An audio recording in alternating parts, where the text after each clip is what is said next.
My name is Vanchita Gandhi. My roll number is 216 and I am from Division B.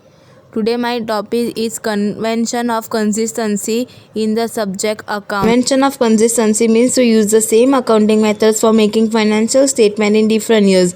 When we use same accounting method, it is easy for us to compare the financial statement of different years. The accounting methods used by business should be applied consistently from one reporting period to another. What is consistency principle? Applying the consistency principle ensures the qualitative characteristic of comparability. If constant changes were made to how items were recorded and methods used, comparisons over time would be difficult. Why do we use the consistency principle? The sole purpose of consistency principle or constant contact is to ensure that transaction or events be recorded the same way from one accounting year to most. When talking about different accounting methods, this can include accounting and using LIFO and FIFO methods. In other words, and business should not use a certain accounting method one year and different accounting method the best year. This, however, does not mean that business are tougher to stick to be the accounting for method, but with the same accounting methods forever, they are allowed to change. Might lead to the change accounting methods or principle that you in cases weakness of are valid.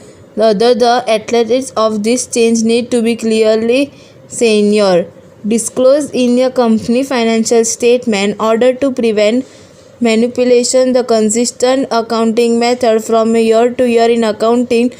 There are many advantages of consistency principle like cost efficiency, auction, treatment and comparable trends.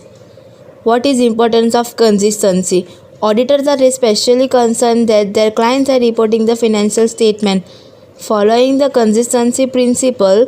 This makes the results from period to period comparable for the users of those financial statements, including investors and creditors. Many auditors will have in-depth discussion with the client's management team regarding consistency issues in the financial reports. An auditor might even refuse to provide its opinion on some clients' financial statements that are in clear violation of the consistency principle. The consistency principle also prevents the management of company from overstating its revenue and profit. If there was no using different accounting methodologies to overstate their performance, for instance, it might choose to switch from a double declining balance method to straight line method or depreciation to overstate it profits in the initial years. Thank you.